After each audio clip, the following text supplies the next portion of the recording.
U.S., the Caribbean, and Latin America. Tonight, hundreds of thousands of Haitians living in the U.S. at risk of being deported after the Trump administration ended their temporary protected status.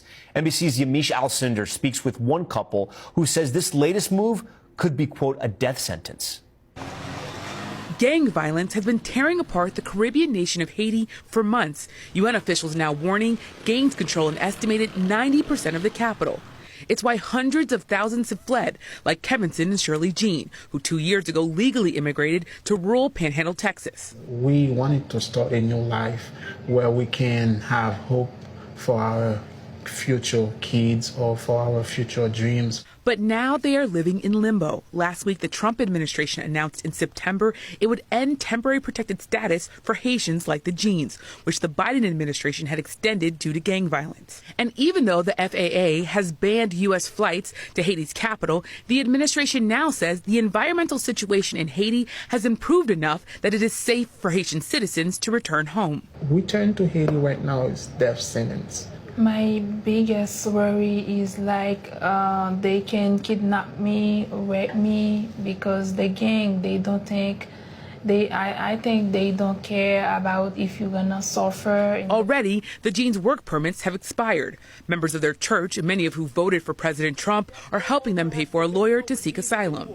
A federal judge this week blocked the Trump administration's move to end TPS. But Tom Homan, the president's border czar, says the government will appeal the decision. Why go after Haitian immigrants that came here legally and who have been contributing to society and who, by the way, have the support of Trump supporters who voted for the president? Again, President made a commitment we're going to enforce immigration laws in this country. And we do prioritize the worst of the worst. But that doesn't mean everybody else is off the table. If they're here in violation of immigration law and we find them, they're going to be arrested. The Jeans just praying they can stay. There's good people that embrace the American culture, so there has to be a way to help them find something to stay here in America. And Yamiche joins Top Story tonight. Yamiche, you reported there that these immigrants' work permits have expired. How are they surviving, and what are some of the other ways the community is sort of rallying around them? Well, Kevinson and Shirley Jean are in a really, really tough situation. They're living off their savings and also the generosity of fellow church members who are helping them pay legal fees and also helping them with things like groceries. Now, Panhandle, Texas is a deeply conservative community with many supporters of President Trump. But those same voters told us they are praying the Jeans are allowed to stay in the U.S. And they thought President Trump would be going after immigrants who broke the law, not people like the Jeans who came here legally, haven't broken any laws, and have been contributing to American society, Tom. So, Yamiche, you bring up this great point in the story, which is it's almost impossible to self-deport because the FAA doesn't have flights going into Haiti right now. So what's next for these immigrants stuck in limbo?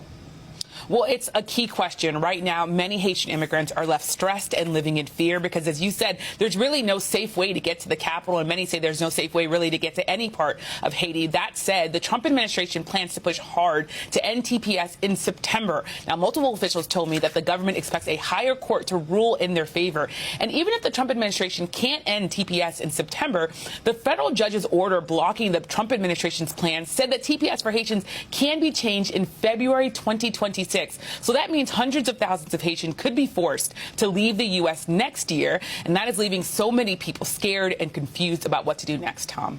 Yamiche, we thank you for bringing this important story to us tonight. When we come back, the power of a song and a single embrace. The touching